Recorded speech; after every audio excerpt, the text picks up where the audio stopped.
Dear A, although we used to write every day, and now just weekly, your words are the most support I've ever felt. They have the power to pull me from dark days, spur me on when I need encouragement, and always offer me an opinion or viewpoint I hadn't yet seen myself. I don't even know if you truly know how much you helped me through a difficult time of change last year, but I feel as if I couldn't have moved on without knowing you were there. The time we pour endlessly into our connection, even though physically we couldn't be further from each other, means the world to me, and I love you for that. Dear B, you are such a beautiful person, in all ways. You hold this quiet, beautiful, caring energy. I admire how you're always trying to understand yourself better and heal what's gone before to learn and grow. I just wish you wouldn't choose people, men, who don't contribute to making you feel this beauty you hold and make you question it because of the way they act towards you. I want you to feel as confident as you look when you dance. Dear Y, thank you for this quiet space and all the... It was already an upsetting time, but to turn up to find a confused old man who had a stranger's glasses given to him so he couldn't see, and who hadn't been given any breakfast did more than break my heart. I know you do your best and work hard, more than most, except you dismiss this dear old man's protests of hunger as he's just confused love, and told me diligently what he's eaten is recorded on the chart, and we looked at the chart, and it was blank love. I went to get some tea and toast, a go-to comforter. I thought, yeah, he'll take this for breakfast. The hospital cafe said it was open till 11 a.m. on Sundays. It was 10:45 and it was closed. I cried in the lift and made do with a machine cafe latte that I threw away before giving to him. He's back with you now for another stint. Please just listen to him and give him some basic things to help nurse him back to health. Don't turn his head so he can't look out the window. Look after his things so he can have his own glasses and read his Kindle. Give him breakfast, change his catheter when it's full. Say good morning, smile, listen. Remember he's human. Remember you're human. And remember we do appreciate you. Dear D, what a wonderful inspiration you are. I just wanted to say that a year working with you has made me a better person and made me see that the world is there to be explored. Thank you for having confidence in me when I don't. Thank you for always seeing the funny side. Thank you for encouraging me. And thank you for never settling for less than perfect. Dear A and W, boys, come on, where are your manners? When someone sends you something, it is polite to reply. Whether it be positive, negative, neutral, any response would suffice. If nothing else, so we know our 92p did not go to waste, and our offering to you hasn't been swallowed up in some Royal Mail void. Sure, you're busy, but receiving post is special, especially these days. That you receive so much makes you very lucky, but it seems that you've forgotten your manners. Dearie, I cannot begin to imagine how you feel today. I want you to know, and I want you to remember that the strength you've built up over the last couple of years, the one you keep saying to me, I don't know where I got this from. Well, I can tell you now that it comes from your mother. It's not fair that she's gone, and it's not fair how she went. But I want you to know that we're all here for you. Always. You stay strong. I know you will. Dear D, I am inspired by your resilience, energy, enthusiasm, and willing to try new things. I think you are a true individual, and your brilliance is lost on others not worthy of your time. You make me laugh more than anyone I know. You have a lovely bum. Dear Jay, it was really nice to meet you, and very nice to be made to feel welcome in a new city and invited to things I was interested in. I was very happy to accept your kind invitations. However, that you now refuse to speak to me because I wasn't interested in you romantically is quite disheartening when I tried numerous times to continue the friendship that you began. Also, you should probably sort your hair out. Dear S, L, J, M and K, I'm so thankful I met you all. The impact you've had on my physical and mental health is invaluable. I always believed that education should be a lifelong experience, but I never pictured it happening on such an inner and existential level. Your individual wisdom has been enlightening and taught me lessons that continue to grow as I experience them. I find it fascinating that wisdom can be passed along expanses of time from human to human through movement, sound and action. I've discovered alternative ways of perceiving the world and found counterbalances to problems I thought would never be resolved. I feel more able to be myself from meeting you all. Thank you. Dear Jay, I think you are brave and adventurous and have done so much. I hope you don't feel you have to prove yourself to yourself, or that you feel you need to make up for lost years. I don't think they were wasted. Most teenage years are regrettable however you spent them. Had you been doing something else, you may not have ended up where you are today, which is in a very good place, I think. Dear C, basically, sort your life out, mate. Man up and do the hard thing. The more difficult options. Trust me, it's better. Harder, but so much better. It might not have been a forever thing, but it would have been the best thing. Hey, TNS. Thanks for being so you, and so open at the same time. You taught me to take time, and that patience has its own deep virtue. You taught me how to be. Just be, and to be fine and happy with that. The other and the self, all the links in between, and all the emotions too, and the fact that our body is as much us as our brain, and it has its own rhythms and ways to care with. Being aware of what matters. I'm happy. This feels like the beginning only of a curiouser journey. Dear B, I thought I might see you this weekend. I imagine you would be single and hoped you'd still think I had nice eyes. I sat in a hip cafe close to your studio on a Monday morning with the hope stopping there might be in your routine. I don't know if you even drink coffee, never mind waste money on something you could make yourself in your nice studio with a clever colored text on the door. You didn't come, and I found out you were not single and in fact had moved in with your girlfriend. So probably a good thing I didn't see you. Dear L, I wanted to thank you for our friendship and for bringing to me a richness that is full of interesting people and new views. Your fresh outlook continues to energize me, and even though times have been tough for you lately, you still manage to find the best in others, and you are constantly uplifted by the small things you notice, a flower, a smile, a beautiful cloud, or a hug. The joy that you find in life is a total inspiration to all around you.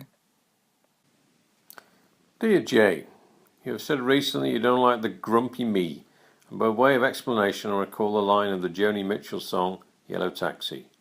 You don't know what you've got till it's gone, which has come to mind regarding the issue I had with my knee earlier this year. As you know, I'm normally very active with walking and swimming a lot prior to this problem, and found both more and more difficult until I could not do either, which had affected me physically at work and at home and mentally got me down.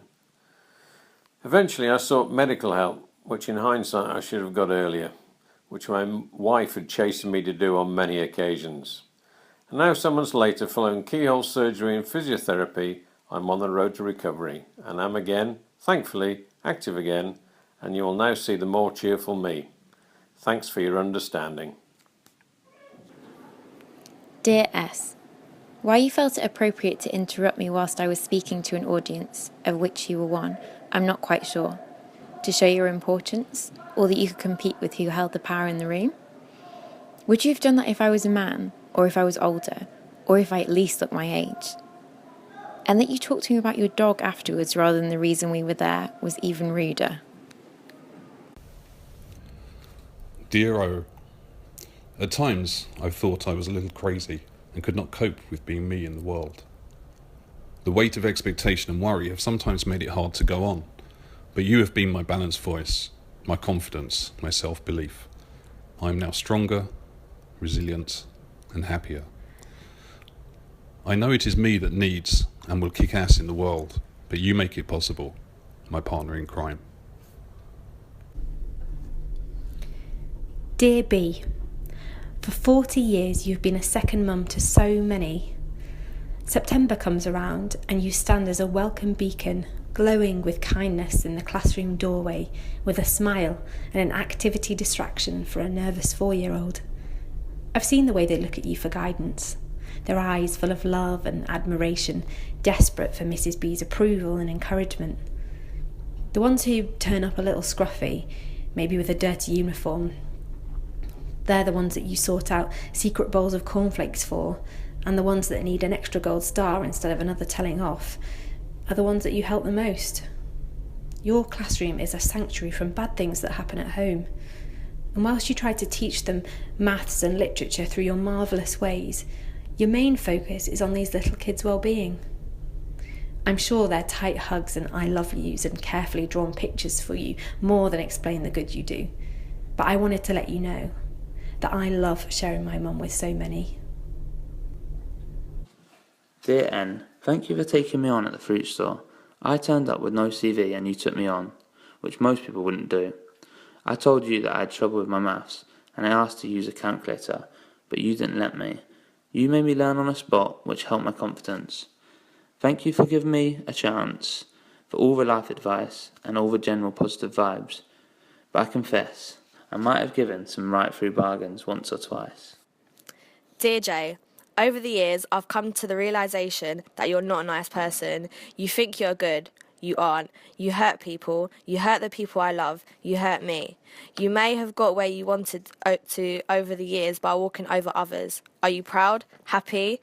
Have you even considered what happens when you have trampled over everyone you know to reach your goals? Nobody will be there to lend you and your arrogance a hand back down to reality. Grow up and think of others. Dear M, you don't have to compare yourself to others. In fact, it's better that you don't. You're unique and fabulous, and you can be all the amazing things that you want to be. Doubt will creep in. Don't let it.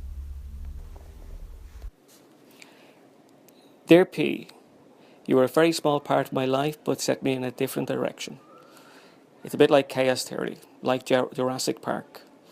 I think you were the icing on the cake, or the straw that broke the camel's back. It's weird that something quite insignificant in one sense can be completely life-changing in another. Dear T, I have a piece of your art framed in my room. Everyone would always ask what it was, and I'd tell them about you, well, what I've read of you. How you never made your art for anyone other than yourself, that you didn't care if anyone else cared. When I forget that I'm doing this for me, because I care, not for others, I look at that picture and remember. Dear H, well, thanks for a truly uninspiring and depressing time at your office. I learnt how to be sexist, how to exploit people for money, and how to crap all over creativity. You really are a nasty piece of work. Thanks for not wishing me luck in my new job. I can't wait to start. Dear V and L, I met you such a long time ago, but I would like you to know that you gave me hope for what we want to do, and you gave me hope in forever lasting friendship between two girls who want to change the world just a tiny bit, you and us. Dear B, you changed my life and outlook for the better, and in some ways worse, you miserable bastard. I still hold you dear, but I'd probably never tell you. Dear G, are you there? I'm confused. Am I allowed to be writing to you if I'm confused? What is my purpose? What do I want my purpose to be? I want to run. I want to race again. I need to. I can feel the power in my legs and the pining in my heart. I want to be great. I can be great. I am great. I can do something really incredible with this pair of legs and lungs. I want to help other people, but first I need to help myself. Dear C, I nipped out one morning to buy a lampshade. At 11 p.m, I was walking home, a huge grin on my face. You haven't stopped topping up that grin ever since. I secretly hope South Africa doesn't happen, even though it's a big break you need and deserve. Dear Elle, 2 years have passed and you are now only a faint memory, a ghost which only occasionally appears, and every time you do my heart drops a little less. Although you tried your very best to shatter my confidence and professionalism, and although you almost succeeded, I am proud to say that I won. I won this race you made so personal. I got out, and did so with my head held high, knowing that I never needed to sink to your lows. I'd like to say that I've learnt from you too, because that's what we tell children, isn't it? We tell them that we can learn something from everything, but maybe this isn't true, because I haven't learnt anything from you. I learnt something from me around you. I learnt that I'm resilient and strong and good at what I do. I also learnt that sometimes it's okay to just get as far as possible away from people like you. I don't wish you well, but I don't wish you bad. Remember, you just don't matter to me anymore. Daisy, I love the way you talk about life. You make me excited to do things, see things like you do, to get up and do something, move somewhere, meet people, not care. Thanks for listening, inspiring and encouraging us. It's rare to meet someone who you know is wonderful within the first minute. Dear T, well, I'd just like to say thank you from me and all of those other people who made you feel welcome, wanted and at ease. You made every single person in that place, even those who don't want to speak or be seen, feel human again, safe away from their troubles. But I think that you need to understand for yourself that you are very special and have played such a big role in people's lives by doing the smallest and most meaningful things. You are truly a wonderful lady.